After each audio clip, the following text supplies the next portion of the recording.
traditional custodians of the land on which we gather today, the Gadigal people of the Eora Nation, which means I'm in Sydney, New South Wales, Australia. And pay our respects to elders past, present, and emerging. I'd like to extend that respect to all Aboriginal and Torres Strait Islander peoples listening today. Welcome to all of you. I'd love to hear from people. Where are you dialing in from? Please pop it in the chat. I'm in Sydney. Please do, when you pop it in the chat, click everyone. Got some people from Bangkok, Yokohama. Wonderful. Welcome to all our people all across Asia, India. Great, from Singapore. So Joanne, we've got some support for you from Singapore. Although you've lived all around the world, we've got some Sydney people dialing in. Welcome to you.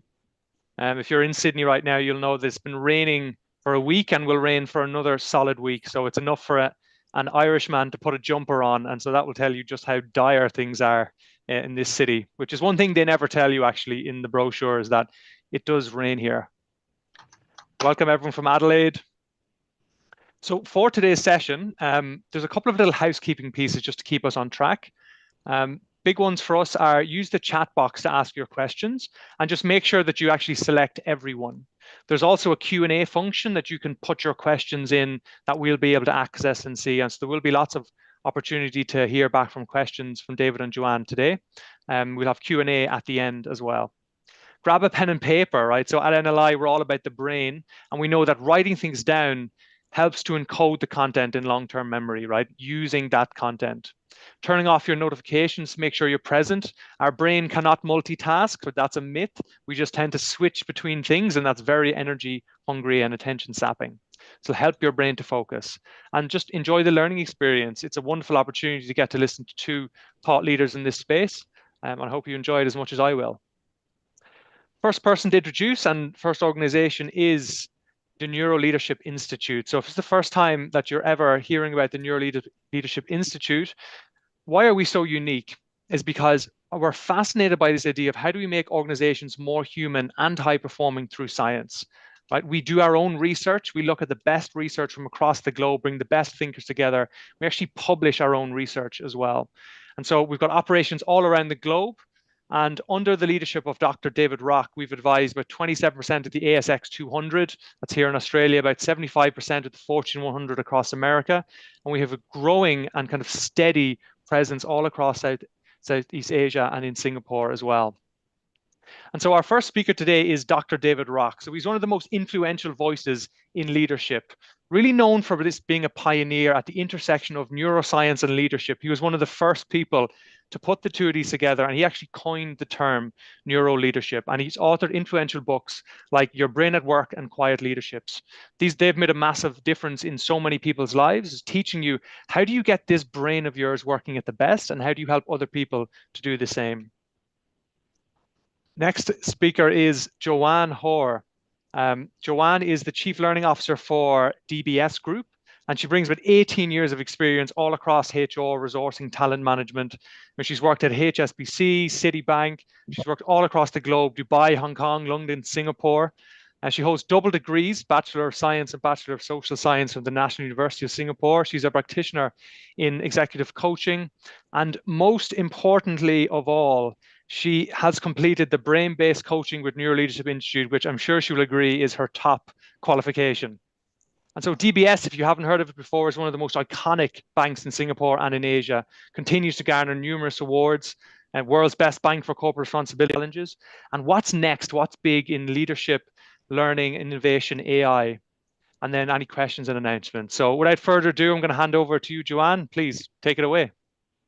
Jen, thank you so much. And it's actually hot off the press that DBS today announced that we've exceeded 100 billion in market cap. So it's been wonderful news in this organization today. And I am actually thrilled to be speaking with all of you. And I see David there. Hey, David, how are you? Fantastic. So great to spend some time with you, Joanne. How long have we known each other through DBS? It's a long time now, right? It's a long time. I dare say it's more than a decade now. Yeah. It's been a long time. Yeah, a fantastic partnership. I know we've been in Singapore since the year 2000. For 24 years we first started working there, but with DBS for about a dozen years. It's been a fantastic partnership. It's fantastic. So I'm keen, and usually it's just you and I chatting, but today I think we've got quite a number of colleagues all around the community. So as we chat, I'm going to invite everyone to also pop in questions that come along as something triggers in your mind.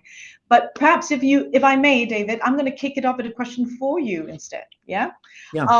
What are you seeing in terms of trends in organizations today? There's a lot happening, and it feels like the research we've been doing for now 26 years has become just more and more relevant, which is kind of scary and exciting all at once. But like really understanding how humans function and like really understanding the brain is becoming a very, very helpful thing, particularly with the AI, with the artificial intelligence revolution. Ironically, we really need to understand humans much, much better. But I'll tell you a few things. I mean, obviously, we'll talk a bit about AI, but I might leave that sort of till last. But there's a lot happening in that space. But one of the things we're seeing globally, and we think very globally, north of 2/3 of our partners are Fortune 100. So folks that are in like 50 countries, not just Pan-Asian, but very, very, very international. A lot of our partners. So we're seeing trends that are sort of very, very international trends, and one of them is there's definitely like internationally a drive for like a different way that people need to be led. Like people are saying, look, leadership needs to be different itself, and we're seeing that everywhere. And we actually dug into this question, and we were like, oh, how different? We asked maybe 1,000 different talent executives this question in the last year. How different and in what ways? And what we're seeing is people are saying about half the skills for leaders today are the same that they always have, but they're harder and more important.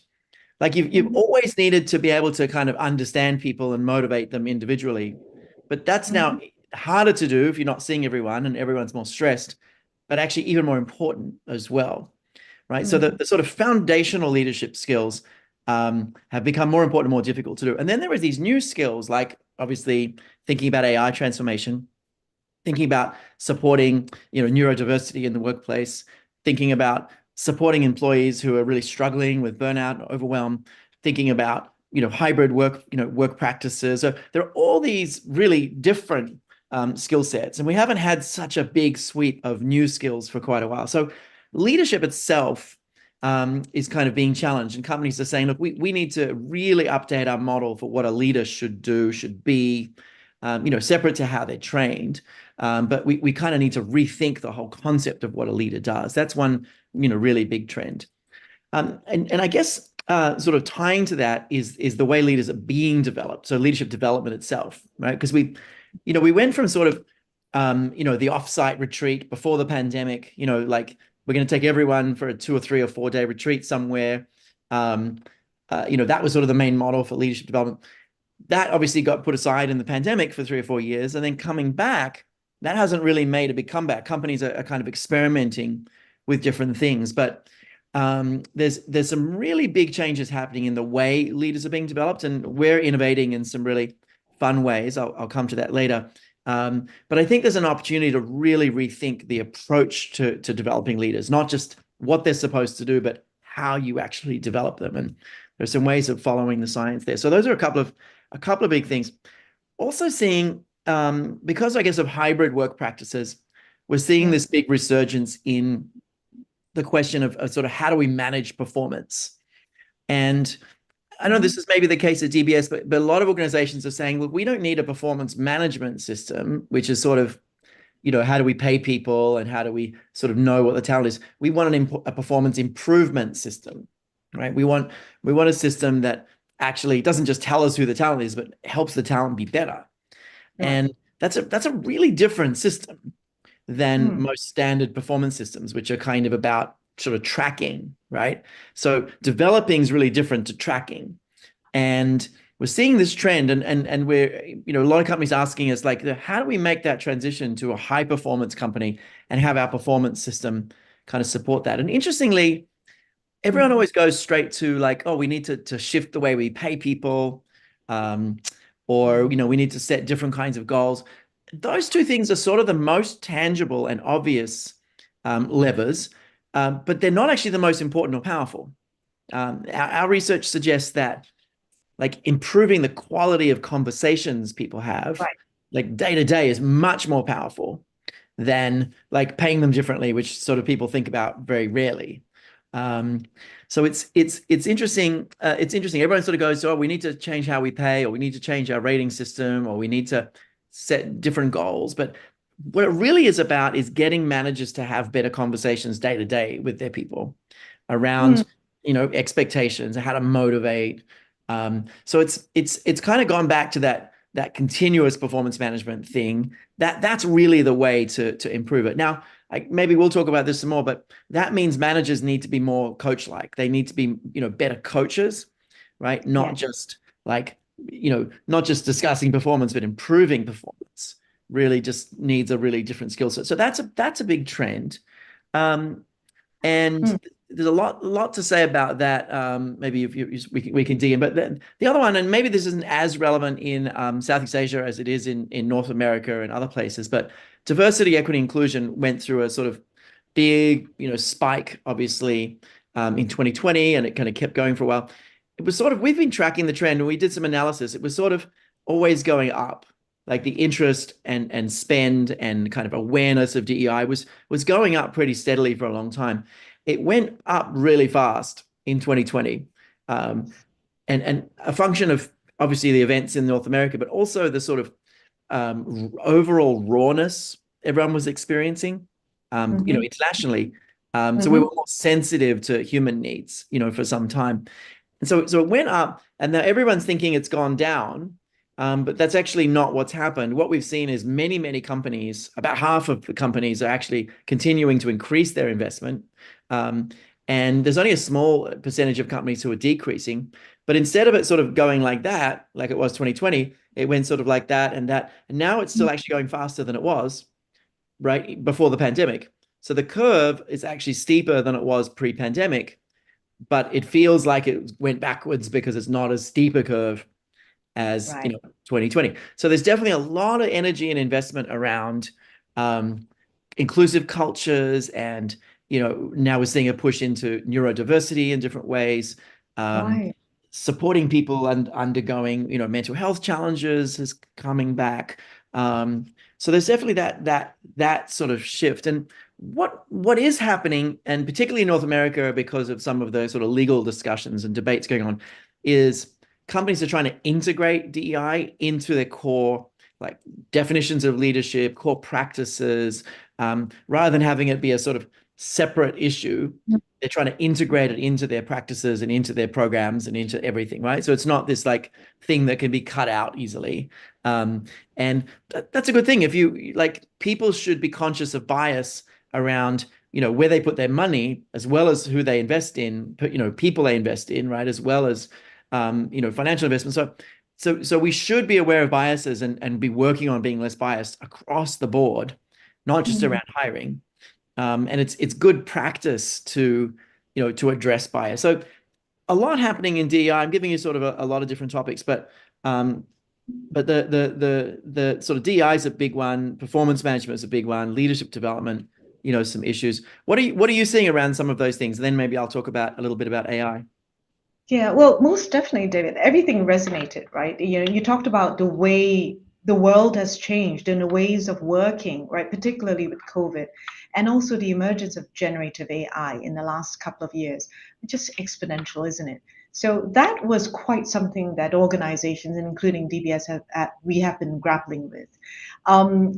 You're preaching to the converted here. We have a huge culture on coaching. Our leaders are specifically trained on coaching. I can speak a little bit more about that. So I think that that's key. So what am I getting to at is adaptive leadership. Yeah. And leaders in the past are strong around dealing with technical challenges that they've encountered before. But what we're now needing in today's society, and all that we're seeing, DEI, it could be climate, it could be everything. We're talking about leaders who have the capability of dealing with things they've never seen before. And that's the element that increasingly we're thinking around. How do we equip leaders to be better at solving adaptive problems? How do we deal with that? And there's lots going on with empathy. I think that's a trait that's coming through more and more. I think it's a lot tied in with the questions around wellness. It's around how do we help people cope with a whole new different way of working.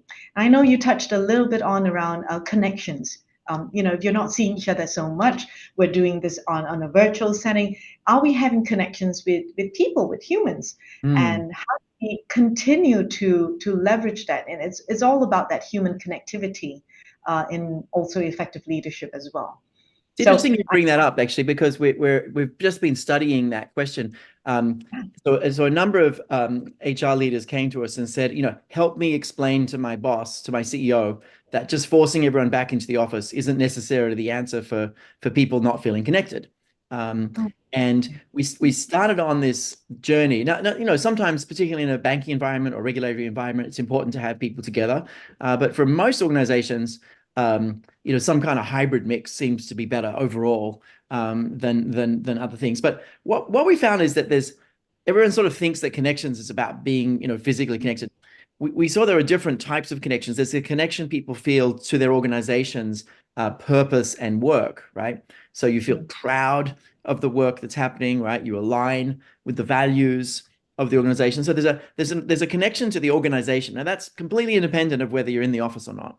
That's that. Separately, there's a connection to your boss and your peers, right? So there's how connected do you feel to them. Now, that's going to be influenced for sure by seeing people in person, but you don't necessarily need to see them every day to have a really good connection, right? Even once a month or twice a month, if you design those connections well, can be a lot. But then there's also, connection to your career and your work itself. Are you doing work that you're loving? Are you feeling stretched? Do you feel like you're on the right path? Like feeling connected to that, because it's quite possible to bring people into an office and have them, surrounded by their peers, but they feel completely disconnected to the company's vision and completely disconnected to their own work. And you're not right? You're not solving the connection problem in that way. So we're actually developing an assessment around that. We're launching that in the next month or so, of sort of trying to understand sort of where the connection gap is, so that you can sort of thoughtfully, deal with this hybrid question. I completely agree with that. I think that will be very interesting when that study comes up with the insights that you're doing. I wonder, as we chat, David, that are other organizations facing pretty much the same problems? Is there anything else more unique in terms of struggles and successes? I just want to maybe offer up that I think we've gone through our own challenges of deciding what's the right balance in helping feel that connection around a new way of working. And currently in DBS, we are adopting a hybrid approach. So we do have a percentage, but it's largely governed by the work that you do. And evidently, if you are a teller in an organization, that's a front-facing role that you won't perceive as being able to work at home, for example. So it all centers and anchors around the job roles that we have in the organization, and the right balance for the best way we can, for the ways that we can bring out the best in people as well. Yeah, that's the right way to do it, and it creates a much greater sense of fairness, and doesn't affect people's sense of status and autonomy. So if you design a strategy based on the role type, you're going to get the best return. That's something that we're seeing. We've been talking about something called the patchwork principle. A little bit more relevant to, say, technology companies or professional services or others, where you don't have that, like bank tellers or people who have to be in a lot. But it's the patchwork principle basically says, like, bring everyone together once a month, because everyone would love to see each other once a month, and people are happy to come in if they know that they're all there, right? So once a month, bring everyone together, and then once a quarter, bring everyone together a little bit more, like for 2 days or 3 days, and make sure those times you're doing relevant things like monthly things and quarterly things, right? And then based on people's function, as you were saying, based on people's function, define a certain number of days per month that they should come in, but let the team kind of decide. And then finally, you've got the people who want to be there a lot. And sort of the combination of those 4 elements kind of starts to create a weave. I think Melody's just put that in the chat as well. We wrote about this in Fast Company. That's kind of an interesting an interesting thing. But let me talk a little bit about AI, just kind of what I'm seeing out there, because and then I've got some questions for you. You know, I've been invited into these half-day sessions with CEOs for the last year, and I'm doing quite a frequency of them in North America. And so I'm in a room for about half a day with about 20 CEOs of fairly large organizations across technology, energy, healthcare, a number of areas, and then similarly with CFOs and stuff. So I'm spending a lot of time just listening and then sharing our research. And the question comes up every single session, and I've probably listened to 200 you know, C-suite now. And the question is, you know, what are you doing with AI? What are you doing with AI? What are you doing with AI? Right? And right now we're at this interesting place where no one is letting a lot of people go. No one is like planning to fire a lot of people. And they don't expect that coming in anytime soon. But we haven't really seen any major productivity improvements, with the exception of a few very specific roles. So certain very specific roles, you can get, you know, some productivity improvements. But by the same token, there's this broad like concern about the use of it, and they're putting policies in and kind of slowing it down. So there hasn't been like as kind of a huge breakthrough with AI on corporate productivity, as you might imagine.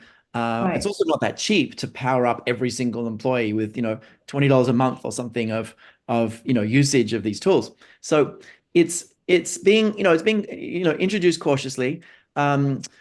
Really interesting. We've got a session coming up, I think, next week on this exact topic. Really interesting thing is to actually integrate AI well. You actually need to understand people well, because if you're sort of thinking about changing a process, like the way you talk to customers, right? You can collect all this data, but you actually need to find insights in that data, right? About sort of what you can change. And for that, you need to understand people. But then to create change, to say, look, we're going to change this whole process. To change this whole process, you really, really need to understand people. And you can't just tell everyone, hey, we're going to change this process and expect they just follow.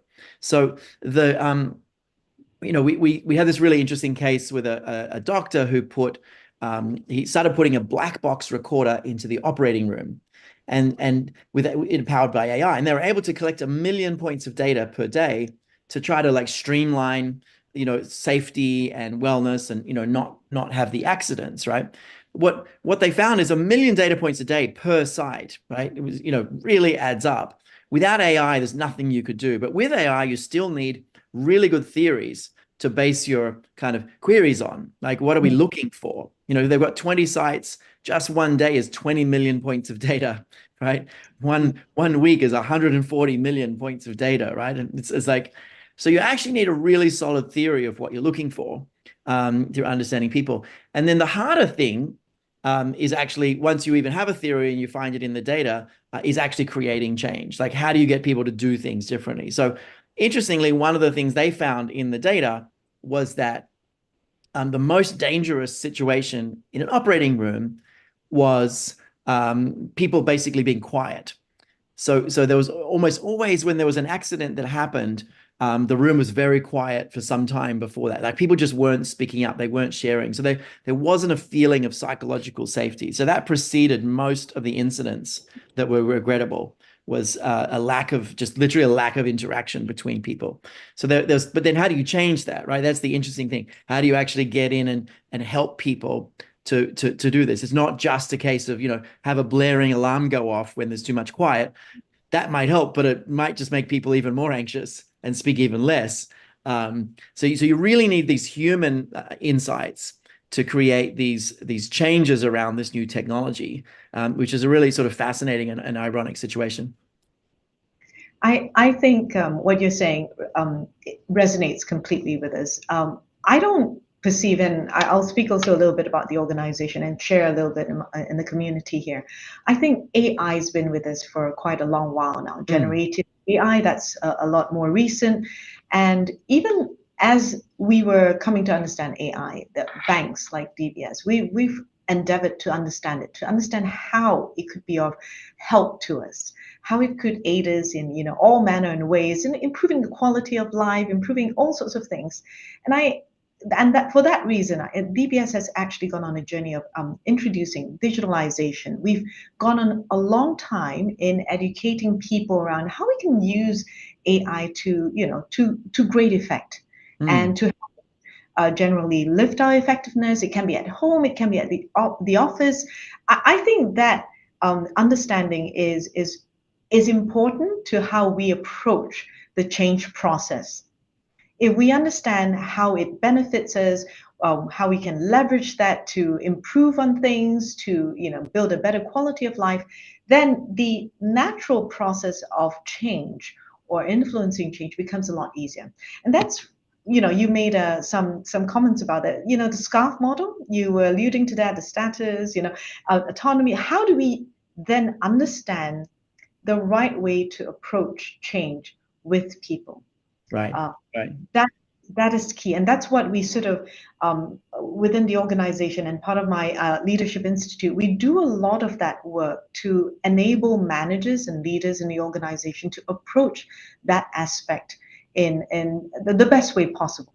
Yeah, it's an innately human challenge. The outcome of AI is, and even getting people to use AI well, like in the moment, like give them a tool, getting them to use it. They actually have to learn how to ask really good questions, which is a very human thing, and they have to learn judgment and wisdom about like filtering the answers. Right? It's again a very human thing. So we actually need to become smarter as humans to interface with this new technology, which is really interesting. But let's go to you, Joanne. Tell me about a little bit more about sort of what DBS is doing in terms of integrating, our work, and more broadly, how you're approaching leadership development and some of the culture changes. Tell us a bit about what's happening there. Really happy to share, and we've got so many years of that experience behind us now. I think one of the critical things is our firm belief that our managers, our leaders in these organizations are intended to be coaches as well. To be a great leader, you are also responsible for coaching your team, coaching people, but that coaching element, what is it, and how do we really deploy it? So in DBS, we do a lot around what you want people to be able to understand, to achieve. That's the vision, the alignment, the what, your key performance indicators. But equally important would be the how. How do we get people to align to that vision? How do we help people feel inspired, motivated, engaged, so on and so forth? So the how piece is big for us. And a lot of our leadership interventions, as you well know, David, we anchor around brain-based coaching, the NLI modules. We have a whole suite of interventions that are integrated in our leadership roadmap. I want to mention a few that are important to us. NLI's Team, Grow, Connect, Improve modules that you have. Those are fundamentals to helping managers understand how best to interact and to bring out the best in people. So it brings that element, the brain science behind that, if you will. But the flagship program for us, as you well know, David, is Managers as Coaches. Fundamentally, people leaders in DBS will go through Managers as Coaches to take away the frame, the thinking, and the tools, SBI. How do you get feedback from one another? How do you ask? How do you receive feedback? That's key. How do you give feedback to your subordinate? How do you give feedback to your superior? Those are elements that are really important. That's the work that you've helped bring into DBS as well. The SCARF model. How do you approach change, right? How do you address difficult and then have courageous conversations with people that you work with? Those are the frameworks that are fundamental to giving our managers the starting points. And obviously, through experience, through more interactions, you hone that skill and you become more accomplished in practicing what brain-based coaching and the neuroscience behind leadership. That's what it entails. Yeah. So I'm just pause there for a bit. Yeah, I see you nodding quite a bit. Yeah, I might just sort of crystallize for folks listening those kind of four solutions that you mentioned, so it might be helpful for people to understand. So you mentioned Team, Grow, Connect, Improve. So each of those is one set of habits at a certain kind of chunk size of learning that you can do in about 30 days, right? And they all involve three specific habits. So we always design everything to be very brain friendly. And so Team, for example, looks at the core habits for creating psychological safety, like the operating room should have, right? Set the stage, invite participation, respond thoughtfully. So it looks at the really intentional habits for psych safety. Grow is more kind of foundational, a growth mindset. It looks at experiment, value progress, learn from others. So it looks at the 3 habits for having a growth mindset. Connect looks at the 3 habits for generally having better conversations across the board, right? So minimizing threat, maximizing insight. And then improve, one of my favorite solutions is actually about how you ask for feedback, and then give feedbacks in a way that really creates learning. So the interesting thing with those 4 and the coaching work is that as you're going through them, you keep coming back to more and more learning about the brain. And so you have this situation where instead of having muddle, you have coherence, right? So the more you learn, the more everything you already learned actually makes sense. And it's really hard to do that without anchoring on one sort of theory base. But it's really, really helpful. So as people learn more, they're actually becoming smarter about humans versus like, oh, I've got a whole other set of models to learn. And something like SCARF, for example, comes up in Team and in Connect and in Improve, but just in different ways, right? But it's the foundation of, social interactions. So anyway, that's what we find. And you guys have been great with building kind of this ecosystem of tools and models, and really integrating that into the business. And what do you find, like, what do you think are the benefits of people kind of understanding leadership through the lens of neuroscience? What do you find is, how do people respond to that at DBS? I think at the heart of it, we really want people to be able to respond empathetically, be able to make better decisions around people.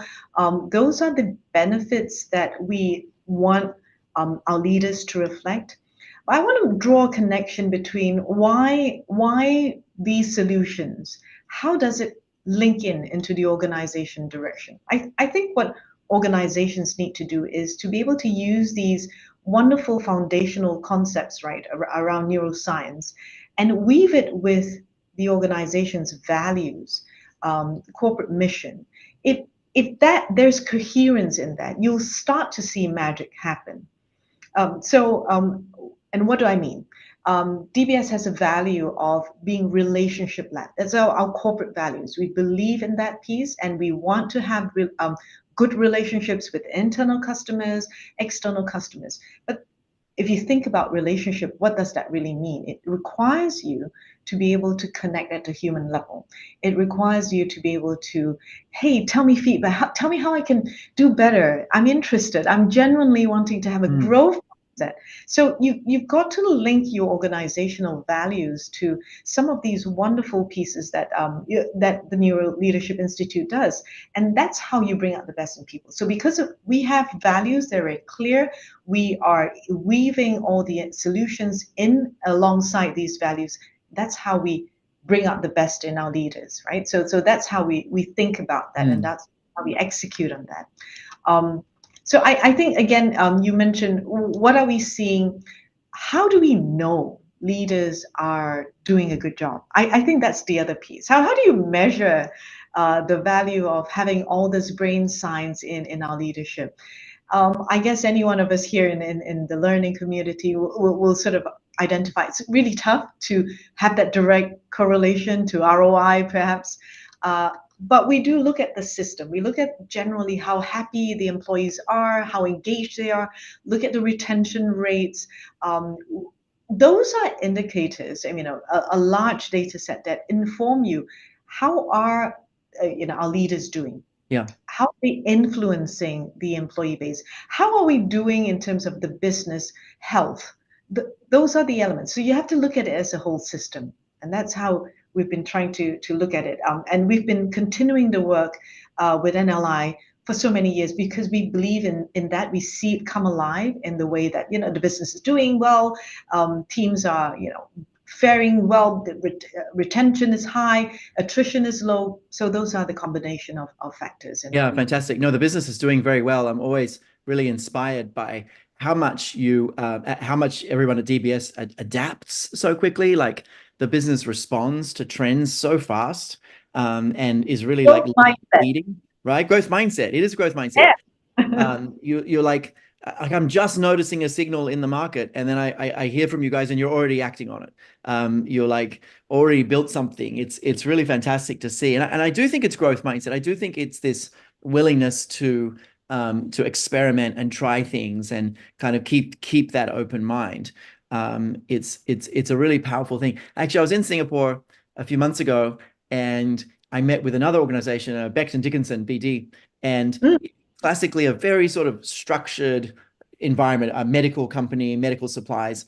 And I'd met with them a few years back and sort of done a presentation. And between then, they'd learned all about growth mindset. We'd rolled out our growth solution, and I came back in, and it was like a completely different company. It was really strange. I don't know if it was just a completely different audience, but like I was presenting to again like a year or two later, and everyone was like asking questions and like debating ideas and challenging me and speaking up and like wanting to really learn. And like they were all like, "Hey, when you leave, can we keep practicing this? We want to like try this stuff." And there's this real like hunger to learn and kind of evolve quickly. And I think obviously that wasn't all us, but when you learn growth mindset and you start to really shift your own mindset, day to day, it really does have an impact on the organization's culture. And we've seen that, with Microsoft, where we put growth mindset in, they've been massively adapting for a long time. But yeah, how central do you think growth mindset is that, is to DBS and sort of the transformation you've gone through? How central do you think growth mindset is there? Absolutely fundamental. I have a story I like to tell, and it sort of tells you how much of a growth mindset the employees of DBS has. And we went through COVID, many of us have, and I remember the day where we literally got a call and look, there is a sort of what do you call those again? A sort of spike, and then there's like a hub, and then you have a concern that you're going to have COVID across a whole floor or a whole building. So I remember that when we came to the point of decision, and everyone was thinking, we've got to change. We've got to be very agile about how we approach this new experience altogether, unprecedented. The whole organization basically pulled up the sleeves. They got on to quickly moving into remote working. We didn't know how it's going to look like, but we're just going to do it because that's the right thing to do. We embraced the change. We know it's new to us. I could see that in every function, how quickly people responded to that pandemic. And that was really heartwarming to see. And it's all down to that was around the growth mindset, around very quickly seeing the bigger picture and quickly pivoting to solving and resolving for the situation on hand. That growth mindset is a fundamental transformational leadership attribute that we subscribe to as well. So pretty much like Microsoft, you quoted Microsoft earlier, here in DBS, to keep up with the pace of change requires you to ultimately have a growth mindset, to be able to see the bigger picture, to consider what you're missing. All these elements are fundamental. So that to me and to the organizer, number one, to have. Yeah, fantastic. And we're seeing growth mindset being put as sort of the very critical foundation in many of our partners, and we've introduced it at about 300 organizations now. It's such a fantastic platform to build on. It's like fertile soil for a garden. It's the soil in which everything grows. So it's a powerful place to start. Let's change gears a little bit. Let's talk about AI. And I want to share kind of a couple of things that we're seeing in that, and then hear from you, and then maybe we can talk about kind of what's next and what's coming in this space. But so I was actually thinking, I've been thinking for a few years about AI, and I had an insight a couple of years ago from some meetings that I had with Microsoft. I think AI is this it's actually an interface breakthrough, and let me explain what I mean by that. So it's actually it's as big an interface breakthrough as maybe we've ever had, maybe the biggest, but we haven't quite seen it yet. We're about to. I think if you think about it like this, it'll help you understand it. So when computers first came out and started to be used at all, they were, giant IBM machines and punch cards, right? To get man on the moon, they were like computing these things with punch cards, right? It's very, very complicated. Now, really there was only a few hundred people using them worldwide and only for a few dozen uses, right? So not many people, not many uses. Some people got together and computer chips evolved, and suddenly we had machine coding. Now you had a few thousand people and a lot more uses of hard coding. And very quickly we got into like basic language. But going from a card to machine coding, which is very complicated numbers, to basic language means a lot more people could actually code computers, right? And suddenly a lot more uses. But we went from basic language to what's called WYSIWYG, or what you see is what you get, with the first like Apple and the first Microsoft Windows. Some of us old enough to remember when we didn't have Windows or Apple and it was all like just words, right? That was basic language, words. When we went from words to WYSIWYG, where we're moving a mouse on screen, huge explosion in the number of people who would use computers and the number of users, right? But each time what's happened is it's just easier to go from your brain to the computer, right? It's an interface breakthrough. Now, the touch screen, right? So Steve Jobs with the iPhone changed the game completely with a touch screen, right? That massively increased the usage. So we went from, a few, hundreds of millions of people using computers to basically everyone in the world, pretty much, using computers in the form of a smartphone, right? But that was again another interface breakthrough. So the next interface breakthrough is here with us now, and it's partially like talking to your phone. Hey Siri, hey Alexa. Sorry everyone, your phone just went off. But talking to your phone, not having to even think much about, but also these systems being predictive for you, and keeping your lights the way you like them, and noticing that things are changing. So the way we're interfacing with technology is becoming easier, and more things are being integrated with technology. So AI is basically making technology a completely integrated part of our life. And it's interesting that it's not just about Elon Musk and Neuralink connecting into our brains. We're already kind of connected in so many ways. So I think AI is an interface breakthrough in that it's much easier to interface with technology than it's ever been, and it's going to get easier and easier and easier. So as you think about it like that, it's like you're just sort of looking around, is where are the inefficiencies? And again, if you're a student of brains, if you study brains, you're looking at where do we waste attention that we shouldn't have to waste attention, right? Where do we like try to do something and fail, and it should be easy, right? And how can we use computers to do that? So banks have been very good at that. I can open my app and it sees my face and trusts me, and I can really quickly, without much effort, move money around and manage money, right? But that's not the case in a lot of other spaces. So I think the breakthroughs for companies is where do people waste attention? Where do people waste decision-making abilities, a limited resource we have for making decisions? And how do we take those things out and make repetitive things much smoother and much easier? So that's kind of one of the ways that we're seeing it. What are some of the interesting innovations that have happened at DBS? What are you seeing around AI there? Well, I just want to add on to what your observations are, and then maybe I'll bring up an example as well. I do think, though, technology, the very fact that millions of people own a phone, that general statistic itself has given individuals access to AI in a way that you cannot imagine.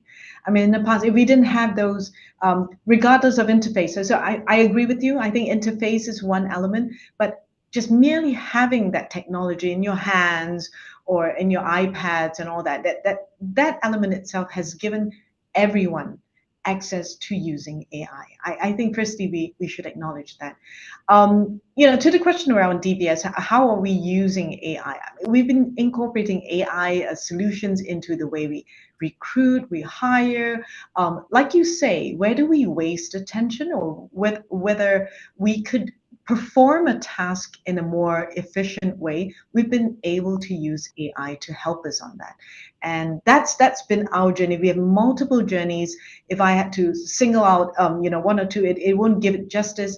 I think as an organization, generally speaking, you've seen the strides we've made in our digital banking platforms. Even internally, our own employee experience itself has also amped up in the space of using AI processes. David, I see a few questions coming through, but I thought maybe over back to you, NLI, anything interesting in terms of AI? What are you up to on that space as well? Yeah, happy to share. So we've always been pushing ourselves and pushing our own growth mindset for 26 years. We've been always pushing ourselves to say, how do we make learning much more efficient and much more effective?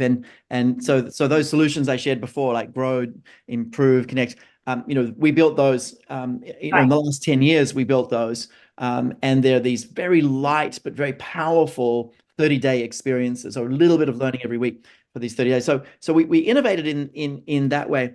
But one of the things that we started to see is that because human skills are continuing to become really important, and they're not going away, right? Human skills are more important. There's this real pressure on managers and leaders. So I kind of put them together, managers, leaders. There's a real pressure on managers and leaders to be better at human skills. And yet there's less time to learn these things, and people are kind of more overwhelmed, right? So they don't necessarily think they need these skills. So we've been saying, look, is there a way to really accelerate the way people learn to be better managers and leaders?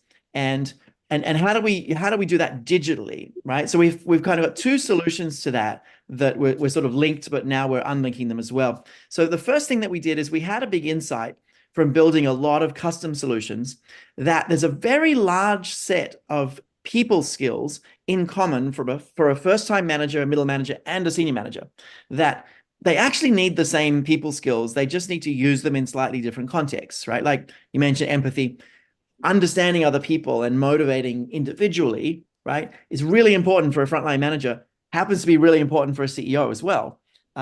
It's just they'll do it in different contexts, right? Or like planning ahead, like really thinking deeply to plan ahead, actually important for a first-time manager and a middle manager and a senior manager. So what we've seen is if you strip it back to cognitive tasks, there's a very, very large set of cognitive habits consistent to all levels of leader. Now, it doesn't mean that everyone needs exactly the same experiences. Senior leaders need to learn how to manage a P&L and deal with government stakeholders and things that a frontline leader doesn't need. But we actually saw that there's a common set of habits and skills to all levels. And so we did something we've never done before. We've built an off-the-shelf leadership experience, a 6-month program, but we stretched ourselves to say, could we make this completely digital and asynchronous? And like all our big experiments, we had no idea if we could do it. But we said, look, is there a way to give people the fundamentals they need to really change, which is an insight, right? And can you make that insight social, like with other people? And can you do that over time? So not one and done. Can you do that, over time? So those are the principles for learning to really stick. It's insights socially over time. And so we're like, could we build something completely digital that actually works better than in-person training? And try this. So we just launched this in the last couple of months. We've got our first partners going through this. It's a 6-month digital experience called LEAD. And it's literally just 15 minutes on one skill a week for 6 months, right? So the first week, you're literally just learning about the limits of attention and the limits of working memory and kind of how you can focus better. The second week, you're learning about how to have more insights and notice your unconscious signals. And the third week, you're learning about bias and stuff. So every week, learning a really fascinating new topic, but doing that in a platform on your own, but with your peers also in the platform, and learning and kind of hearing a story and then hearing science and then interacting with each other and all this. So we had no idea if it would work to some degree. We tried it. And we're getting some amazing feedback from partners. Now, one of the things we've done with this is, for the first time in our history, created an open enrollment version of this. So if folks on the line here want to get in and try this, you can get in there and start anytime. My team can put a link in the chat. So it's called LEAD. It's a 6-month very, very digital experience.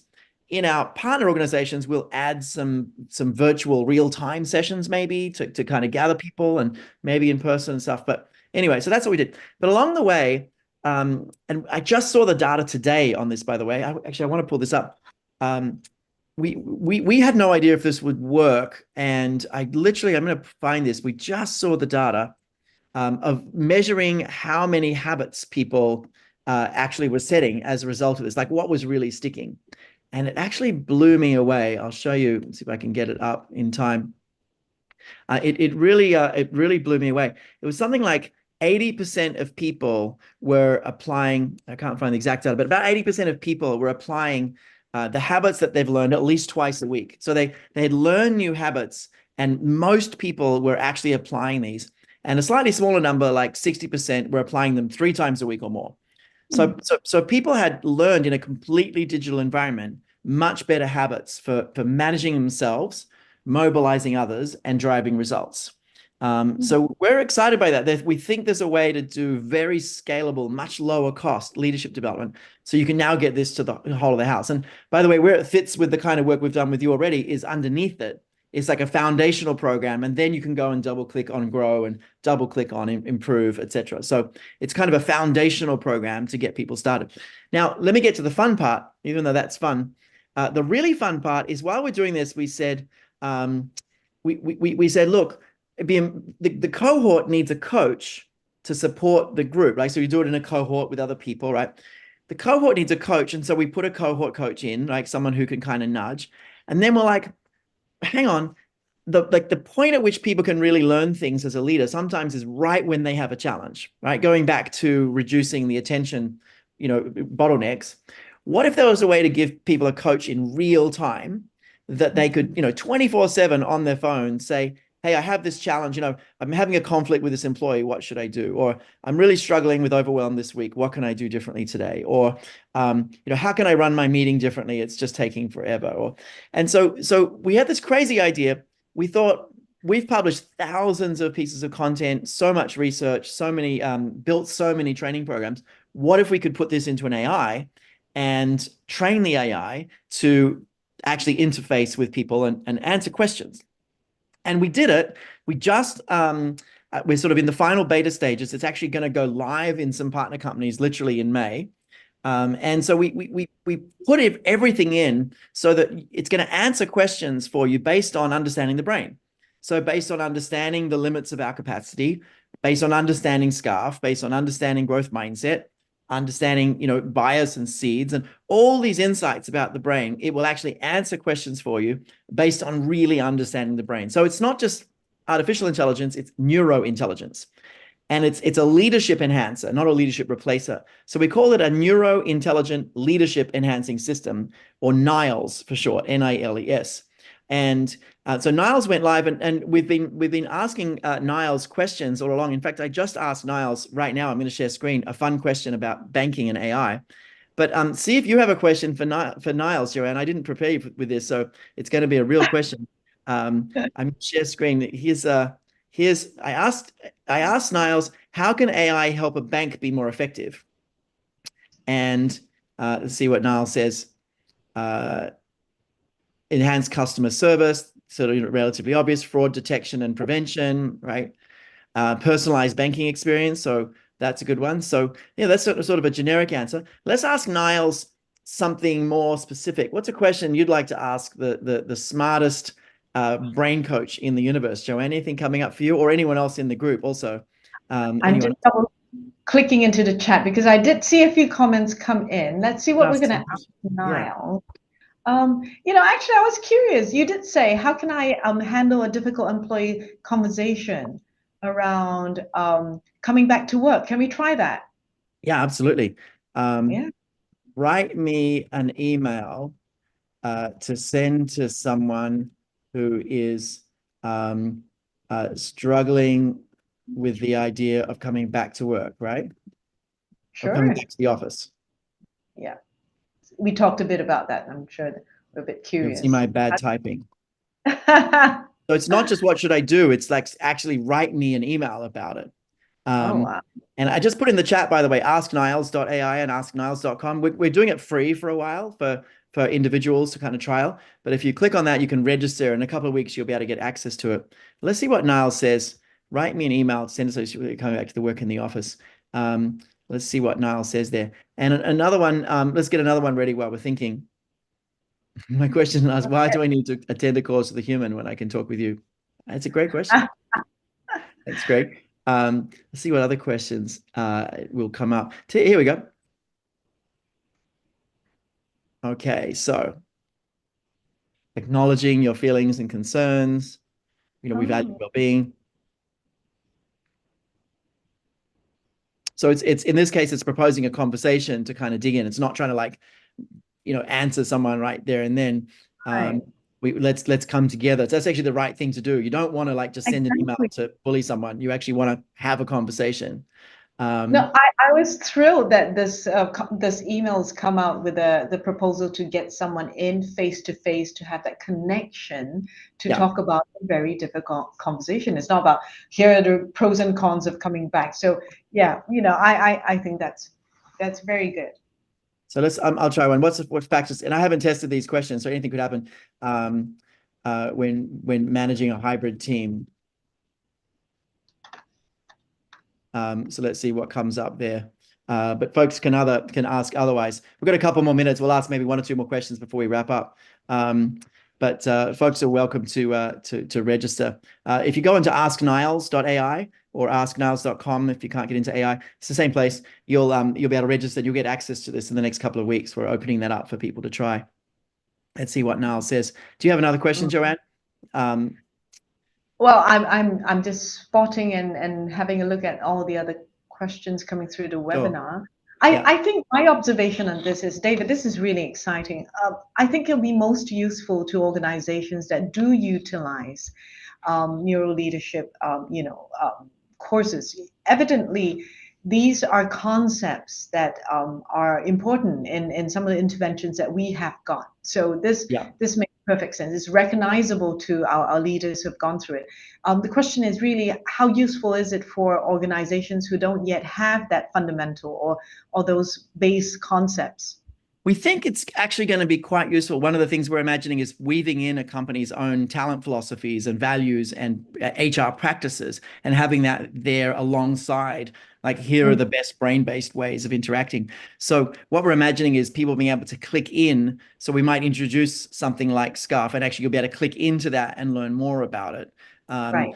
So we're sort of reverse engineering that, and we might be disrupting ourselves in a good or bad way. I don't know yet, but we're imagining that you can actually do it with both. The ideal would be partners like you, where folks have a lot of the language, but actually we think it can work in places where they haven't yet got a growth mindset. But Niles is going to give them answers based on growth mindset of like how to interact with people and all of that.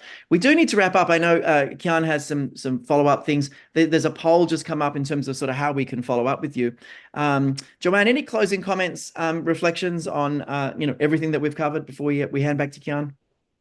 No, David, I just want to acknowledge the team's effort and our partnership all these years. It's been fundamental to us being able to do more with our leaders, to have that same language, as you say, the alignment into the values. So very excited for you, hearing you talk about LEAD and also Niles.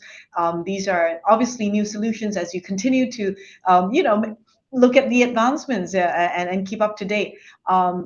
Still looking forward to a long partnership with NLI, and maybe we can take our conversations offline. But hope that the conversation and the sharing has been useful to everyone on the call. Yeah, fantastic. Thanks everyone for the positive feedback. And Lisa, we actually did ask Niles that once, like, how do you help people who are anxious about AI taking a job, and how can you use AI to get even better? It actually has some great answers to that. It's really interesting. Thanks so much, Joanne, for your ongoing collaboration and thoughtful dialogue today. It looks like people had a lot of great insights. I'll jump off and let Kian finish with some announcements if you want to jump off as well. Thanks so much, Joanne. Great to see you. Great to connect, and look forward to connecting in person soon. Thanks so much. Thank you both for a wide-ranging and very useful conversation. Guys, just the poll is still up. I'll leave it up for another little minute. If you want to reach out to us, or you want someone to reach out to you about any of the things talked about today, please do drop it in the poll. as was shared in the chat, if you're interested in Niles, just go to the website askniles.ai and just register for early access, and you can get in and be one of our guinea pigs to test and learn, which would be really useful for us and for yourselves. And the other thing to note is that coming up, we have our signature program, brain-based conversation skills, which is a lot of the stuff that Joanne was talking about around having coaching leaders. So that's coming up. So if you're going to scan the QR code, if you're interested in joining that one, please do. And the final thing to say as we wrap up is next week, I will be back and we're talking about managing workplace tensions, right? So difficult conversations, difficult people, tension between teams, escalations, all the stuff that's really hard to deal with. We have a wonderful special guest, who's the Office of Industrial Relations for the Queensland Government. So these are people who deal with some of the toughest situations in business. They're regulators, they go in onto sites, they've seen everything under the sun when it comes to conflict. And so really, really interesting to hear their insights. And I'll be digging deep into what can we actually do to reduce those tensions and get it back to cooperation. And so when you leave that, you'll have some ideas about how do you actually go in and tackle some of the most confronting conversations that you'll have in your career. So look forward to having you all there if you can make it. That's all from us. Thank you very much. Have a lovely morning, evening, or night, depending on where you are. And see you soon.